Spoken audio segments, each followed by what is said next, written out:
하나님의 말씀 사도행전 1장 6절에서 11절 말씀입니다.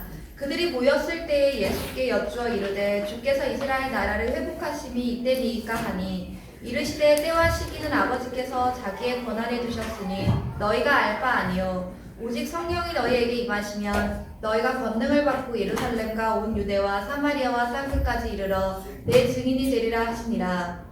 이 말씀을 마치시고 그들이 보는 데 올려져 가시니 구름이 그를 가리어 보이지 않게 하더라. 올라가실 때에 제자들이 자세히 하늘을 쳐다보고 있는데 흰 옷 입은 두 사람이 그들 곁에 서서 이르되 갈릴리 사람들아 어찌하여 서서 하늘을 쳐다보느냐. 너희 가운데서 하늘로 올려지신 이 예수는 하늘로 가심을 본 그대로 오시리라 하였느니라. 아멘. 함께 하시는 성령님에 대해서 말씀을 나누겠습니다. 그러니까 청년 고독사, 여러분 본 것처럼 한 해에 청년 고독사로 죽은 청년이 작년 한 해 4,170명이에요. 그러니까 10년 사이에 4배가 급증했어요. 근데 여러분 중요한 것은 이런 청년 고독사, 그러니까 우리 안에 고독사하는 그 연령이 20대, 30대라는 거예요. 70%에 해당합니다. 전체에. 엄청나죠. 그러니까 혼밥, 나홀로 가정, 이런 게 점점점 늘어나고 있잖아요. 근데 그것이 자기가 선택해서 한 게 아니라 어쩔 수 없이 홀로 되는 가정들이 너무 많죠.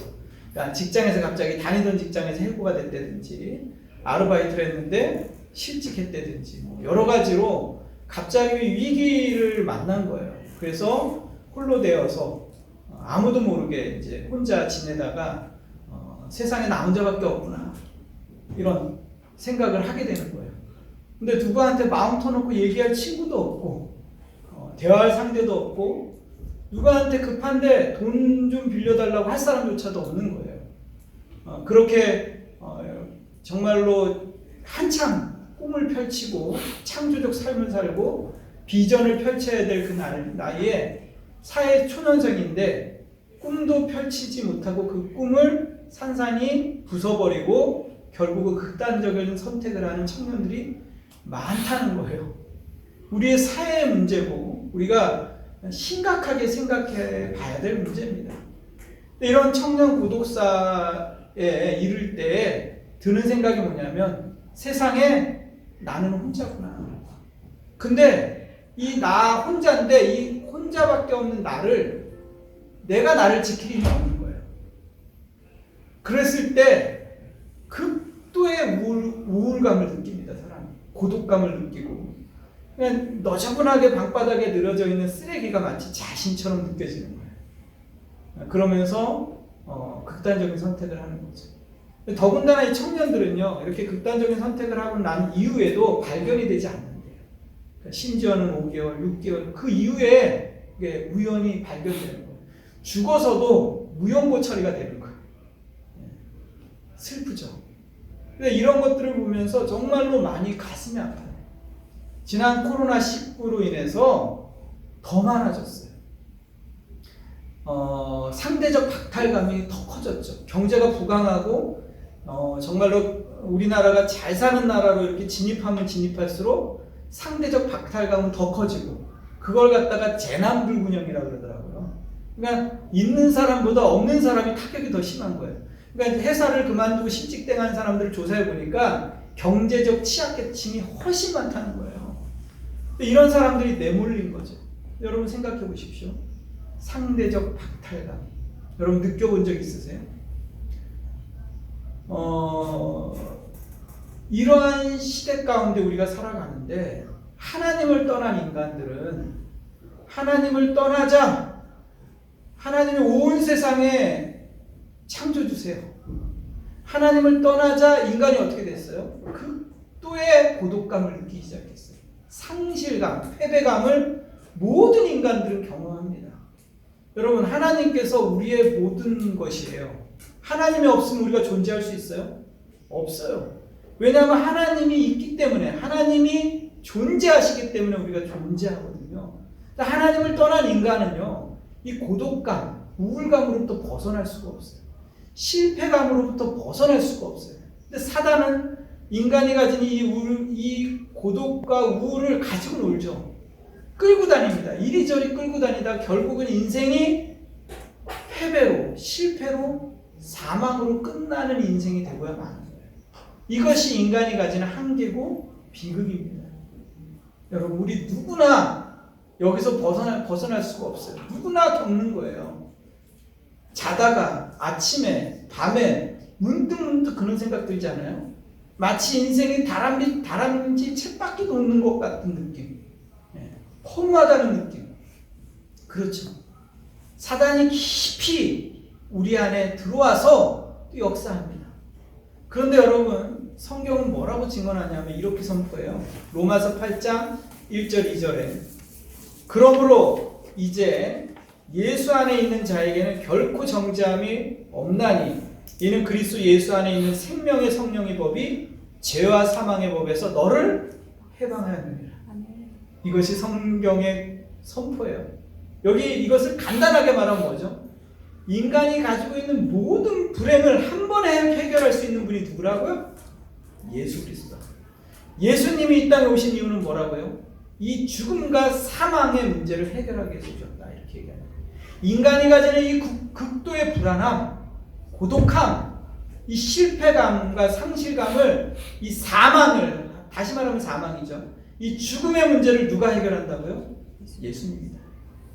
이것이 바로 하나님의 자녀가 갖는 놀라운 특권이에요. 여러분 아시겠습니까? 하나님의 자녀는 뭐라고 얘기하냐면 나는 고아가 아니라는 거예요. 나에게는 아버지가 있고 상담자가 있다는 거예요. 찾아갈 품이 있는 거예요. 아무도 대할 사람이 없는 것. 이게 엄청나게 슬프게 만들거든요. 찾아갈 사람이 없는 거예요. 마음 터놓고 얘기할 사람이 없는 거예요. 이게 엄청나게 큰 절망을 줍니다, 사람에게. 근데 여러분에게 누가 있다고요? 언제든지 안길 품이 있다. 이게 하나님의 자녀예요. 네? 여러분, 다시 한번 고백합시다. 나는 하나님의 자녀. 옆에 있는 자에게 그렇게 선포해 줘야 돼. 당신 하나님의 자녀입니다. 좀 선포해 줍시다. 이 선포가요, 여러분 놀라운 거예요. 이것이 바로 보혜사 성령님이 오신 이유예요. 네? 성령님은 여러분 우리가 오해를 많이 해요. 성령에 대한 오해가 뭐죠? 성령은 병을 고친다, 치유의 역사, 은사. 그래가지고 성령이 마치 어떤 나에게 초능력적인 힘을 주는, 인간을 마치 어벤져스를 기대하는 거예요. 병을 고치고 능력을 주고 힘을 주고 그런 쪽으로 성령을 생각을 하는 거예요. 물론 성령의 두나미스, 어떤 능력 있죠. 그러나 그 부분만을 강조해서 마치 성령을 내가 할 수 없는 일을 어떤 성령의 힘을 빌려서 하는 것처럼 오해하면 안 돼요. 성령이 이 땅에 오시는 가장 궁극적인 목적이 뭐라고요? 우리와 함께 하시는 일. 이 땅에 인류의 역사 가운데 일어난 두 가지 아주 중요한 역사적 사건이 있어요. 그것이 뭐냐 하면 첫 번째는 예수님이 이 땅에 오신 거예요. 또 하나는 뭐죠? 성령님의 강림 사건. 성령 강림 사건. 이 두 가지가 인류 역사 속에서 가장 중요한 사건입니다. 그 예수님께서 이 땅에 오셨는데 예수님의 이름이 뭡니까 여러분? 임마누엘. 우리와 함께 하시는 분. 이것이 임마누엘이에요. 예수님께서 이 땅에 오신 이유는 우리와 함께 하기 위해서 오셨어요. 그래서 예수님께서 보혜사가 되셔서 우리와 함께 하셨어요. 예수님이 가시면서 뭐라고 얘기하셨죠? 또 다른 보혜사. 내가 가지만 또 다른 보혜사를 너희에게 보낸다라고 얘기했어요. 기다리라고. 그분이 누구예요? 성령님. 그러니까 성령님의 궁극적인 목표는 뭐예요? 우리에게 오신 이유는 우리와 함께하기 위해서 오셨다. 임마누엘 예수님.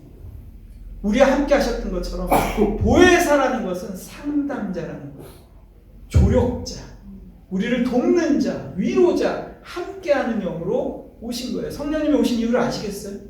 이게 아주 중요합니다. 성령님께서 우리와 함께 하셔서 늘 우리와 함께 하셔서 결국은 성령님께서 우리를 견인해서 어디까지 갈까요? 데려갑니다. 완성의 자리까지 이끌어가는 거예요. 성령이 없다면 여러분은 아마 철도 없는 열차가 될 거예요. 열차가 철도가 없으면 달릴 수 있어요, 없어요? 아무리 그 석류 우수해도 달릴 수가 없어요. 레일이 없으면. 아무런 의미가 없는 거예요. 네. 여러분, 전기가 빛이 들어오지 않는 전기가 돼버리는 거예요. 아무런 의미 없는. 우리의 인생 가운데 성령이 계신다는 것은 우리를 하나님으로부터 나왔고 하나님으로부터 갈 거를 알려주고 진리의 영으로 진리를 밝혀주시고 예수님을 알게 하시는 거예요. 놀랍죠, 여러분? 그 성령님. 이걸 좀 더 구체적으로 살펴보면 이렇습니다, 여러분. 하나님께서 온 우주 만물을 창조하셨어요. 그렇죠? 창조하셨습니다. 그리고 인간이 타락했어요. 하나님을 떠났어요. 그러자 인간에게 어떤 일이 일어났습니까? 창세기 6장에 이렇게 고백을 합니다. 사람이 땅에 번성하기 시작할 때에 그들에게서 딸들이 나니 하나님의 아들들이 사람의 딸들의 아름다움을 보고 자기들이 좋아하는 모든 여자를 아내로 삼는지라. 여호와께서 이르시되 나의 영이 영원히 사람과 함께하지 아니하리니 이는 그들이 육신이 됩니다. 하나님의 영이 떠나는 사건이 일어나요. 그 이유가 뭐라고요? 인간들이 육신이 됩니다. 그러니까 자기 하고 싶은 대로 정욕대로 살아가기 시작한 거예요. 거룩하지 못하자 하나님의 거룩한 영이 떠난 거예요. 그거를 5절에 이렇게 얘기합니다. 여호와께서 사람의 죄악이 세상에 가득함과 그의 마음으로 생각하는 모든 계획이 항상 악할 뿐임을 보시고 땅 위에 사람 지으셨음을 한탄하시고 마음에 근심하시고 이렇게 얘기합니다. 하나님께서 여기서 한탄하셨다고 얘기해요. 왜죠? 사람들의 모든 계획이 항상 악한 거예요. 마음이 떠난 거예요, 하나님으로부터. 육신이 되었다는 거예요. 그 에베소에서는 뭐죠? 죄와 허물로 죽은 너희들이라고 얘기하는 거예요. 공중의 권세 잡은 자를 따르고 불순종의 아들 가운데 역사하는 영 이렇게 얘기하는 거예요. 여기서 하나님이 한탄하셨다는 거는 바로 나함이라는 단어예요. 나함이라는 단어는 뭐예요? 마음이 아파하시고 고통 가운데 찢어지는 것을 경험한 거예요. 예수님께서 마치 예루살렘 성을 보시면서 우신 것처럼 통곡하고 우신 것처럼 하나님께서 그 자녀들이 죄악 가운데 죽어가는 모습을 보면서 뭐 했다고요? 마음을 찢으시면서 고통스러워했다는 얘기예요. 그때 뭐 했어요? 하나님의 영이 더 이상 함께하지 않겠다. 떠난 거예요. 하나님의 영이 구약에서 떠났는데 그 하나님의 떠난 영이 다시 오시는 사건이 뭐라고요? 뭐예요? 성령 강림 사건.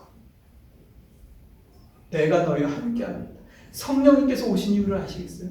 얼마나 놀랍습니까? 구약에서는요, 하나님의 영이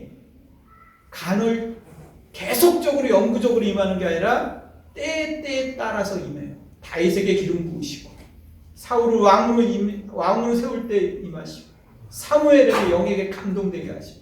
그러나 계속 임하는 게 아니라 뭐예요? 떠나시고 그러시죠. 근데 신약에서는 하나님의 영이 오셔서 함께 하시는 거예요. 믿습니까? 아멘. 여러분이 예수님을 믿고 하나님의 자녀가 되고 난 다음부터 하나님의 영이 여러분 안에 거하셔서 영원히 함께 하는 거예요. 내주하시는 영이에요. 내주하시는 영. 그러니 이 하나님의 영이 나와 함께 하시는 걸 부인할 수가 있어요? 놀라운 거죠. 여러분, 성령께서 오신 이유예요. 그런데 여기 구약 에베소서에 뭐라고 얘기합니까? 세상 사람들에게 하나님의 영이 떠나자 어떻게 했다고요? 불순종의 아들 가운데 역사하는 영, 악한 영이 들어온 거예요. 하나님의 영이 떠난 그 빈 공간에 악한 영이 들어와서 여러분, 사람들을 끌고 다니는 거예요. 조종하기 시작하고 그들을 죄악 가운데, 탐욕 가운데, 육체의 정욕 가운데 살아가게 만드는 거예요. 항상 악한 생각을 하면서. 그러니까 뭐예요? 결국 하나님을 떠난 인간은 스스로 파멸의 길을 가는 거예요. 이거를 가리켜서 뭐라고 얘기하죠? 진노의 자녀라고 얘기합니다. 피할 수 없는 하나님의 진노가 있는 거예요. 그 숯불이 머리 위에 있는 거예요. 하나님의 피할 수 없는 진노 가운데 살아가는 인류를 보십시오. 여러분, 성령님이 이 땅에 오신 이유, 구약과 신약의 차이가 뭡니까, 여러분? 근본적인 차이. 구약과 신약을 살펴보면요, 여러분, 본질적으로 같은 얘기를 하고 있어요. 하나님께서 내가 너는 내 백성이 되고 나는 너의 하나님이 되리라 약속하시죠. 언약을 맺으시죠. 똑같습니까? 똑같습니다. 신약에서도 예수님께서 이 땅에 오셔서 우리에게 하나님의 나라를 세우시고 뭐예요? 잃어버린 하나님의 백성을 회복시킨다고. 그런데 여러분, 본질적으로는 같지만 우리가 알 수 있는 건 이거예요. 구약에서는 너희가 내 언약을 지키면 내 백성이 되리라 그랬는데, 구약에서 이스라엘 백성이 하나님의 언약을 지켰어요? 길을 쓰고 우상 숭배를 했다고. 하나님이 그렇게 좋은 조건을 주고 환경을 만들어 주니까 어떻게 했어요? 그 환경과 그 조건을 가지고 길을 쓰고 하나님을 떠났다고요. 그게 구약이에요. 인간이 실패한 것을 보여주는 거예요. 다시 말하면 이런 겁니다, 여러분. 쉽게 말하면 여러분 자녀를 낳고 길러요. 제일 어려운 거죠. 저희도 자녀일 때가 있었지만 지금 보니까 우리 부모님이 얼마나 고생했었을까. 말 안 듣고 철 안 든 우리를 키워내기 위해서. 자녀들에게 얘기합니다. 공부해라. 공부해야 돼. 훌륭한 사람 된다. 공부해야지만 훌륭한 사람이 된다. 사람다워진다. 공부하라고 얘기합니다. 그래서 공부하라고 어떻게 합니까? 방도 꾸며주고 책상도 사주고 사달라는 거 사주고 또 영양이 부족할까봐 먹이고 입히고 다 합니다. 텔레비도 안 봐요. 아이들 공부 방해될까봐 모든 노력을 다 합니다. 소리도 줄이고 그렇게 해요. 아이가 공부 열심히 해요? 거의 드물어요. 방에서 공부 하나 하고 가보면은 게임하고 있는 거예요. 채팅에 빠져가지고 그러고 하는 거예요. 몰래 해요. 속이 터지죠. 아무리 산에 진미를 차려놔도 자기가 안 먹으면 소용이 없는 거예요. 아무리 가기 싫은 소를 어떻게 끌고 갑니까, 여러분? 힘든 거라고요. 그런데 여러분, 이게 구약이라고요. 환경을 만들어주고 조건을 만들어주고 입혀주고 먹여주고 재워주고 했더니 어떻게 돼요? 안 하는 거예요. 반대로 가는 거예요. 격길로 가는 거예요. 우상 숭배하는 거라고요. 신약에서 어떻게 한다고요? 성령이 오신 이유는 우리의 마음을 변화시키기 오셨다고. 우리의 내적 동기를 바꿔놓기 위해서 오셨다고. 하나님께서 솔로몬의 성전을 지었는데 손으로 지은 성전은 무너졌는데 어떻게 했어요? 우리 마음의 성전을 지어버렸다. 십계명이 돌판으로 된 십계명이 부수고 깨졌지만 우리 마음에 뭐라고요? 우리 신비에 하나님의 계명을 심겠다고 말하는 거예요. 이게 성령이 오신 거예요.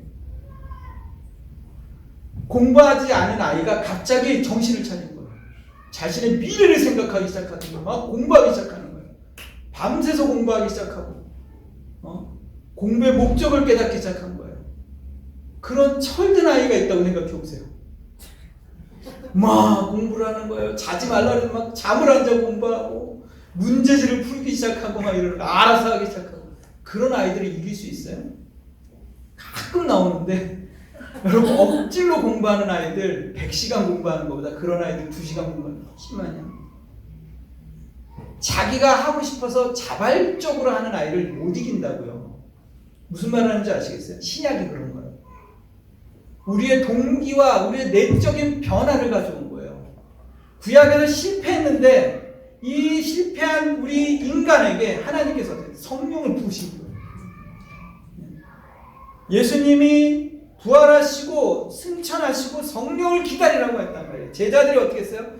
너도 나도 꽁무니에 불이 붙은 것처럼 도망가 버렸다고요. 목숨을 위해서, 삶을 위해서 다 도망갔던 제자들이 어떻게 했어요? 로마의 한복판에서, 예루살렘의 한복판에서, 그 거리에서 복음을 증거하는 자로 바뀌었다. 그 이유가 뭐예요? 성령이 내주하시자. 그들이 마음의 동기가 완전히 바뀌어버렸어요. 이것이 성령이 오신 이유예요. 이해가 되십니까? 이건 놀라운 사건이에요. 이것을 신약에서는 사마리아 여인의 사건에서 우리가 살펴볼 수가 있어요. 사마리아 여인이 예수님을 만났습니다. 예수님을 만나고 난 다음에 그가 1차적으로 깨달은 게 뭐죠? 첫 번째, 자신의 죄를 자각했어요. 자기가 죄인이라는 사실을 발견했습니다. 그 다음에 그 다음 단계로 넘어갑니다. 그 다음 단계가 뭐예요? 물동이를 버려버립니다. 이것이 중요한 거예요. 여기 성경에 요한복음 4장 28절에서 30절까지 해석한 거 보겠습니다.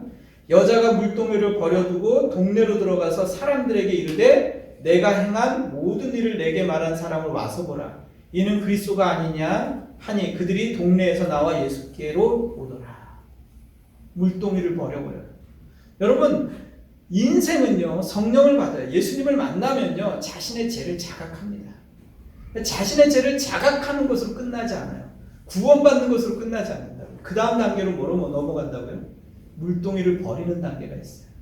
자신이 추구했던 비전, 야망, 꿈들이 정말로 눈에 비닐이 벗겨지듯이 그것이 아무것도 아니라는 사실을 발견하기 시작합니다. 내가 내 인생의 성공을 내가 이룰 거라고 생각을 해요. 내가 반드시 성취할 거라고 생각해요. 내가 내 꼴을 정합니다. 그리고 거기를 향해 달려가요. 주변이 안 보이죠.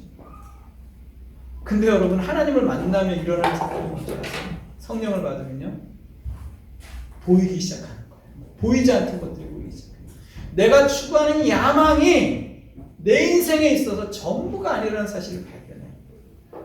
그것이 나에게 결코 성공을, 만족을, 행복을 가져다 줄 수 없다는 사실을 뒤늦게 발견합니다. 물동이를 버리는 사건이 일어나요. 초점이 맞춰지기 시작해요. 인생의 초점이 안 보이던 하나님이 보이기 시작해요. 예수님이 내 인생에 확 들어오기 시작해요. 이게 성령이 하시는 일이에요. 중심에. 이 여인이 물동이를 버려두고 가서 내게 일어난 변화, 내가 어떻게 변화됐는지 여기에 초점이 있지 않아요. 여인은요. 여인이 얘기했던 건 뭐예요? 예수님을 소개하기 시작합니다. 와서 보라. 그래서 사람들이, 동네 사람들이 막 예수님 앞에 나오는 거예요. 예수님 앞에 이끌어갑니다. 예수님이 지금 주목하기 시작해요.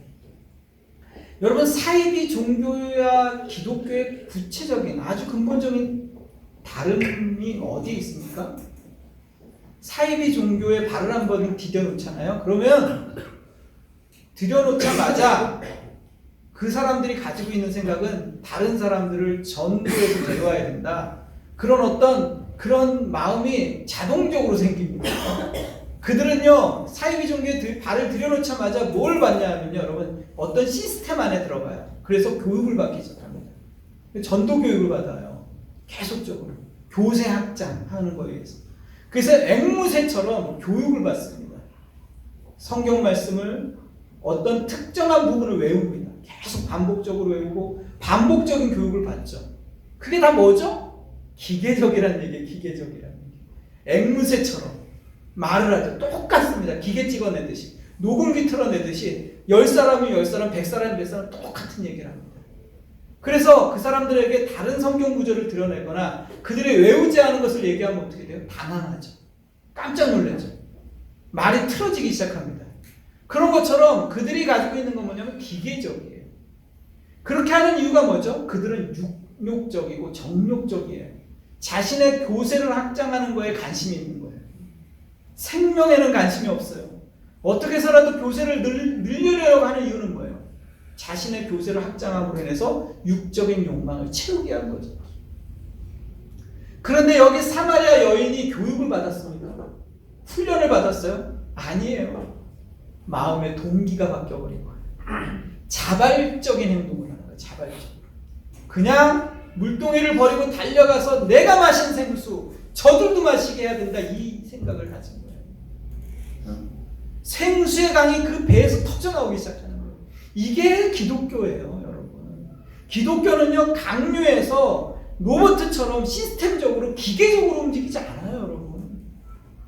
자발적으로, 인격적으로 하나님 앞에 나아간다고요. 여러분, 교회에 와서 기계적으로 예수님 앞에 예배드립니까?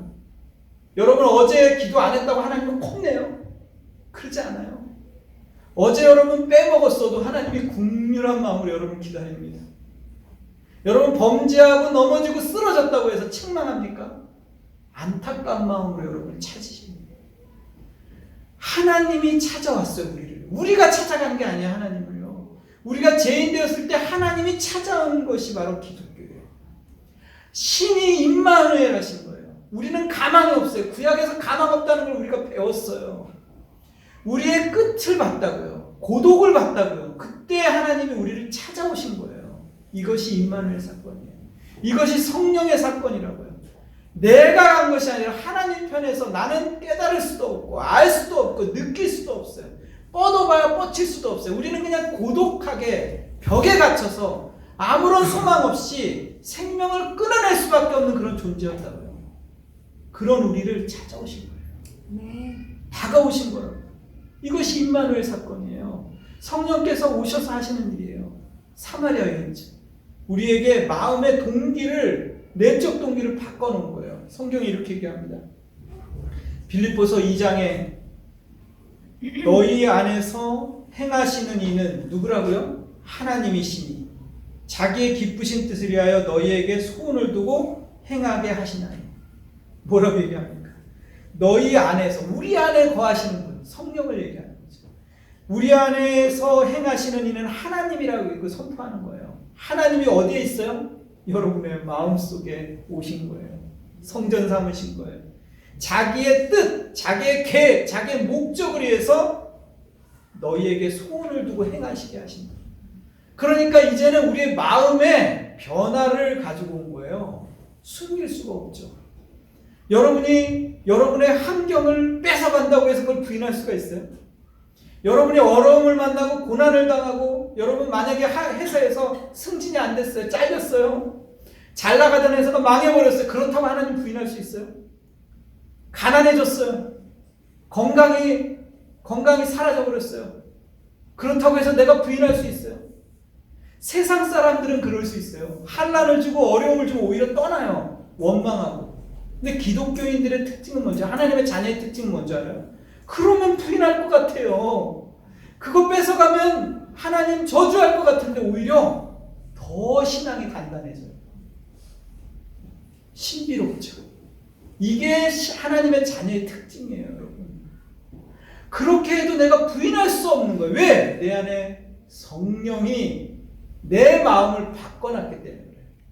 나는 전에는 사망을 향해서, 죽음을 향해서 하나님 앞에서 어떻게든지 반대적으로 행동하고 악을 계획했던 존재였는데, 어느 순간에 내 안에서 선한 동기가 일어나겠습니다. 하나님을 찾아가야 되겠다. 말씀을 들어야 되겠다. 지난주에 그렇게 졸았는데 오늘 또 나가야 되겠다. 이 생각이 드는 거예요.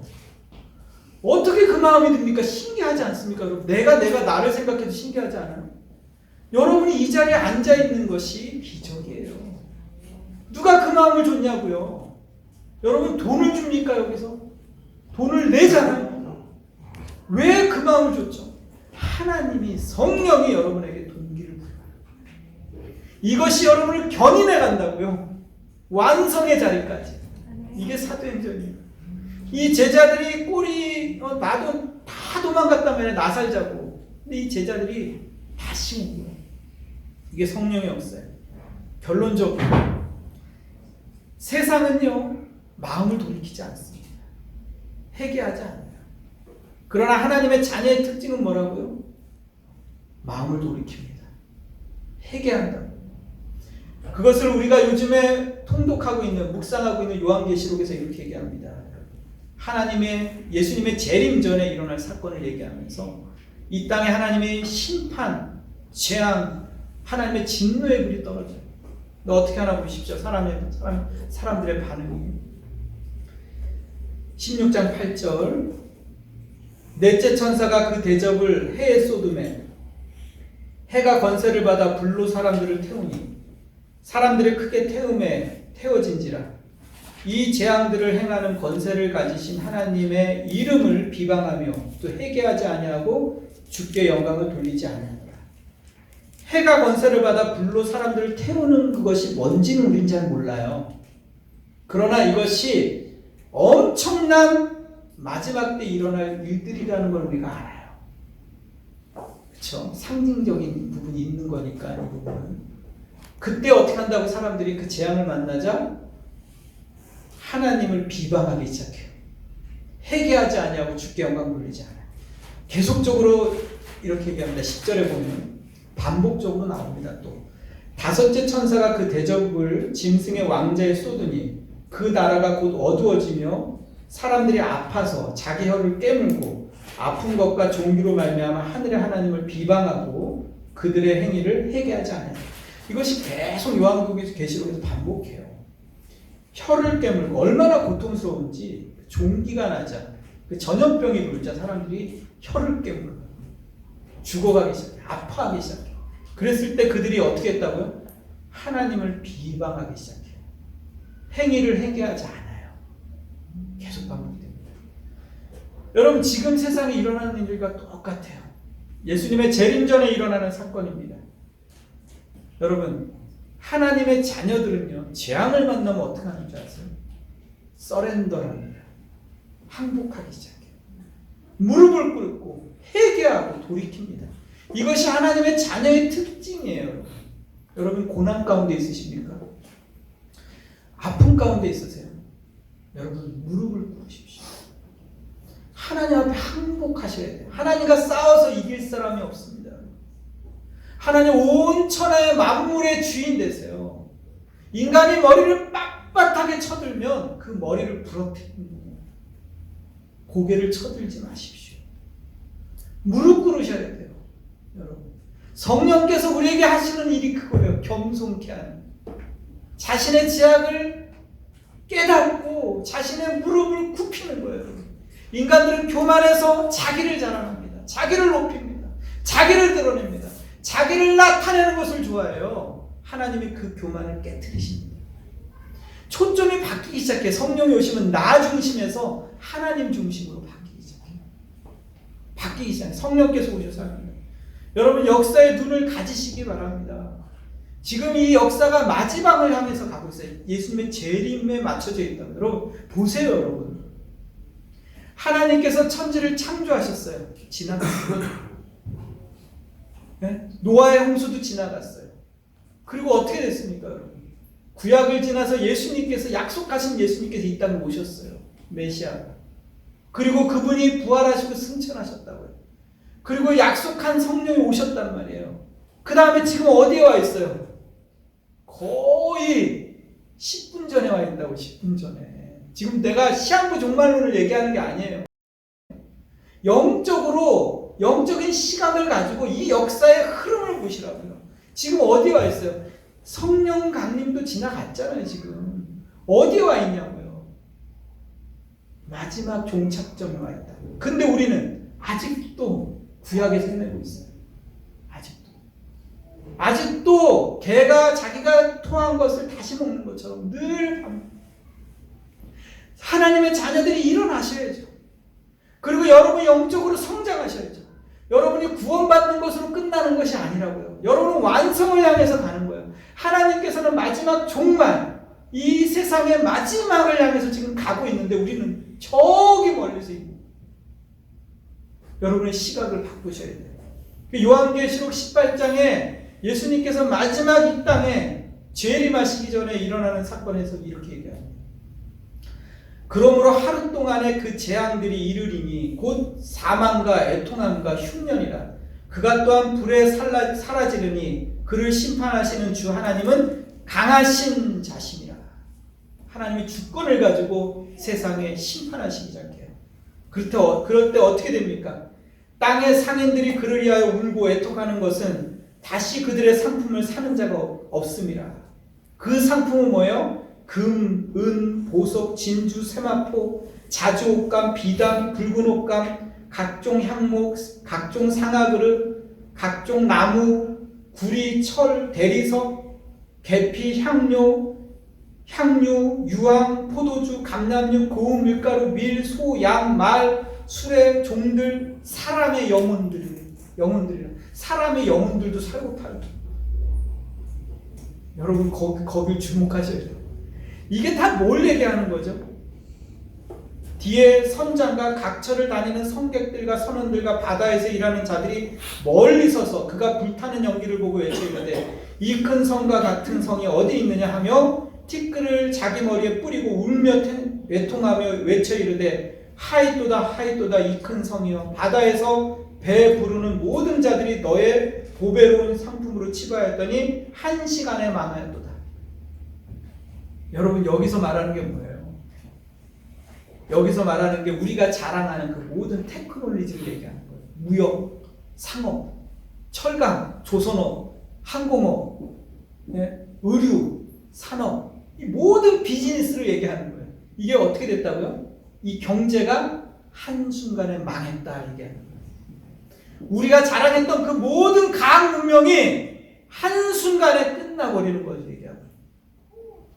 상인들, 배, 조선업, 철강 요즘 한참 잘 나가잖아요. 한순간에 끝나버리는 거예요. 애통하고 고통 가운데 우는 거예요. 그날이 뭐예요? 뭐 한다고요? 온다고요. 지금은 마지막을 향해서 달려가고 있다고요. 지금 종착점을 향해서. 그런데 20절에 이렇게 얘기합니다. 하늘과 성도들과 사도들과 선지자들아 그로 말미암아 즐거워하라. 하나님이 너희를 위하여 그에게 심판을 행하였음이라 하더라. 하나님의 자녀들에게 뭐라고요? 즐거움을 선포합니다. 그 심판이 하나님의 자녀들에게 뭐예요? 오히려 잔치가 되는 거예요. 이것이 다른 거예요. 하나님이 이 땅에 시작을 했다면 끝도 낸다. 이 세상을 완성을 향해 달려간다. 이게 사도행전이에요. 근데 그 완성을 향해 달려가는데 성령께서 여러분에게 함께 하셔서 그 완성의 자리에 여러분을 부르고 계신다는 거예요. 이해가 되십니까? 그러니까 여러분 이 말씀을 통해서 우리가 깨달아야 돼요. 지금 우리가 어느 시대를 살고 있는가? 이 역사는 어디를 향해 달려가고 있고 하나님은 역사의 완성자로서 지금 어떤 일을 하고 계신가 보셔야 돼요. 이 역사는 반드시 뭐가 있어요? 끝이 있다는 거예요. 기독교는 종말론을 얘기하는 거예요. 파라다이스를 얘기하지 않아요. 한상을 얘기하지 않아요. 유토피아를 얘기하지 않는다고. 이 땅에서 유토피아를 만드는 걸 얘기하지 않아요. 이 땅은 죄와 함께 마귀와 함께 이 땅의 모든 것들은 무적행에 그 지옥 가운데 지옥불 가운데 떨어질 날이 오는 거예요. 이 죄악된 세상은 영원하지 않아요, 여러분. 그러나 하나님의 자녀에게는 새 하늘과 새 땅이 펼쳐질 겁니다. 이것이 하나님의 약속이에요. 그거 약속을 이루기까지 누가 함께 한다고요? 성령님이 여러분 안에 내주합니다. 이게 성령이 오신 이유예요. 그래서 여러분 보혜사 성령의 마음을 상하게 하지 마시기 바랍니다. 성령께 순종하십시오. 두 번째, 주님의 재림을 준비하십시오. 여러분 신랑 예수님이 오시는데 여러분 거룩한 신부로 단장하셔야죠. 제약된 잠에서 깨어나셔야 돼요. 여러분의 초점을 하나님 앞에 맞춰야 된다고요. 인생의 초점을 아시겠습니까? 돋보기가 태양의 빛을 모으는 것처럼 여러분의 모든 인생의 에너지와 초점과 시간을 하나님 앞에 맞춰야 돼요. 자발적인 행동을 하셔야 된다. 성령이 오셔서 누가 시켜서 하는 게 아니라 누가 시켜서 성경이 있는 게 아니라 내 마음의 사모함으로 예배드리고 갈급함으로 나오셔서 갈급함으로 찬양드리고 자발적으로 하는 사람을 못 이긴다고요. 그런 예배자를 못 이긴다고요. 여러분 억지로 드리는 예배자가 종교적인 종교인들이 절대로 깨달을 수 없는 그 신비 가운데 나아가셔야 돼요. 내가 마신 생수를 끝으로 내 옆에 있는 남편도 마셔야 되지 않겠어요? 내가 경험했던 그 생수를 내 자녀도 마셔야 되지 않겠어요? 내 이웃이 나눠주는 삶을 살아야 돼요. 우리의 공동체가 누군가는 홀로 있는 자에게 찾아가야 돼요. 누군가는 지금도 극단적인 삶을 고민하고 있는 사람이 있을 수 있어요. 너무 고독해서, 너무 외로워서, 너무 힘들어서, 너무 이 삶이 벽처럼 느껴져서 누군가는 그러고 있다고요. 여러분만 즐거우면 되는 일이 아니에요. 나만 행복하면 끝나요? 나만 돈 잘 벌고 나만 행복하면 끝나는 거예요? 공동체를 부르십니다. 하나님. 내 이웃의 아픔을 살피지 않으면 악한 사람보다 더 악한 사람이라고 성경은 얘기하고 있어요. 여러분 우리 교회가 존재하는 이유는 생수를 나누게 하는 거예요. 우리가 이 일에 함께 동참하시기 바랍니다. 자, 우리 찬양하시겠습니다. 없지 않게 십자가 정게 하셨네. 어디든지